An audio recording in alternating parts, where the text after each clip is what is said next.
These are the two new projection mount attachments from Nanlite. One for regular Bowens mount lights and one for the smaller FM mount Nanlite lights like this Forza 60C.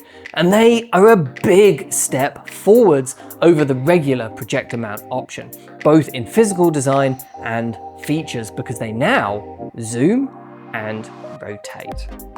We love using projection mounts like these. We use the original projection mount from Nanlite all the time for these videos, including right now behind me.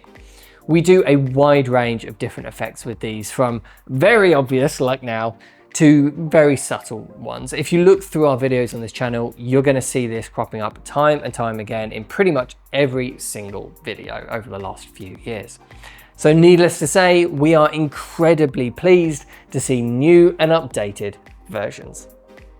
Perhaps the change I am most excited about is that the projection can now rotate. Depending on what you're trying to do, using a projector mount which can't rotate, like the regular Nanlite one which we've been using, to be honest, it can be really annoying. With some gobo patterns like this window, or of course the Pro AV logo ones which we have, getting the rotation right is so important.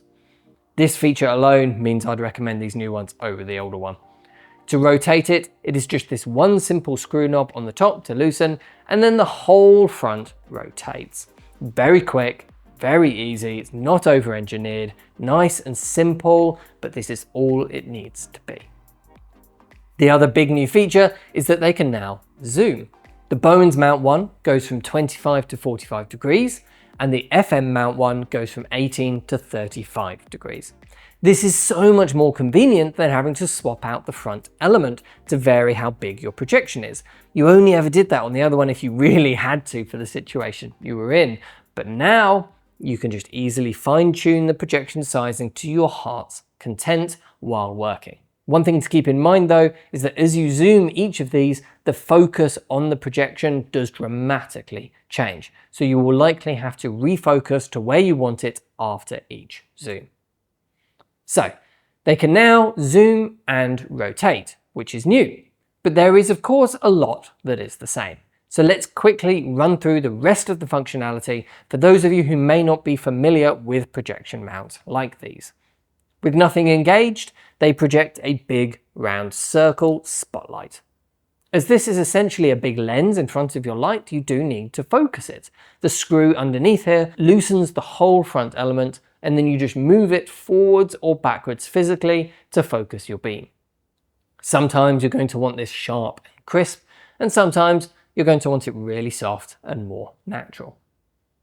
Then, to control this, you have these bits that stick out the sides, which are called cutters. By moving these in and out, you can flag off each side of the circle, taking the light off areas, making it smaller and more targeted, or creating strips like this, which we do a lot of. Keep in mind though that the projection is flipped. So if you use the cutter on the top, it's going to affect the bottom. The left will affect the right, and vice versa. Then we have a gobo tray. Gobos are these small round bits of metal which have different shapes and patterns cut out of them. You get a few in the box, Nanlite sell kits of them, and you can buy hundreds of different individual ones from companies like Roscoe. You can even make custom ones like our Pro AV ones here. Slot these in, and now you get that pattern projected. And with these new projection mounts, you can rotate that pattern and make it bigger or smaller, of course. And this can all be focused as well, so you can choose if you want it sharp or softer and out of focus. Let's now look at the differences between the two models. This is the Bowens mount version. So it has a full-size Bowens mount on the back, and it can go on any full-size Bowens mount light from any brand, but it's only rated to work up to 800 watt lights. Don't put this on anything more powerful than that. It doesn't have a mounting bracket built into it, so it is supported by the light. It weighs 2.68 kilograms though, so I definitely recommend using a light with a decent mounting yoke on it, which can take the weight, like this one here.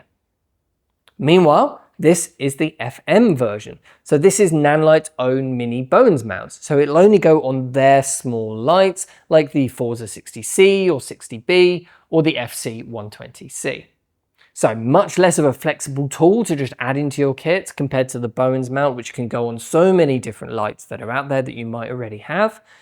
But despite that, this I think is going to be the one we're going to use here the most, because these small Forza lights, especially the 60C, are exactly the lights which we want to be using because they are fantastic for casting small little splashes of colour wherever we need them in the scene.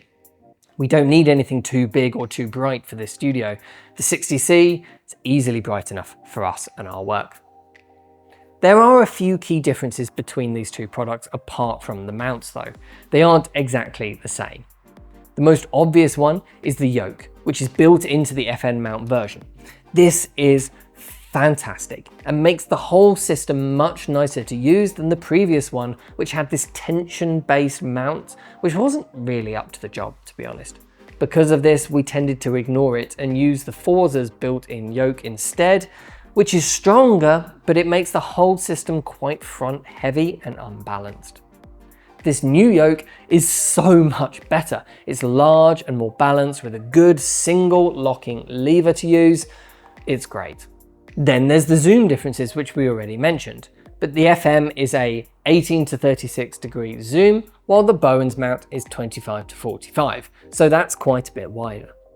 We also noticed some color differences. The Bones mount version does seem to have a cleaner projection with less color fringing. It also comes with this little aperture ring which snaps onto the front with magnets. This reduces the brightness, but it makes the projection even cleaner and sharper.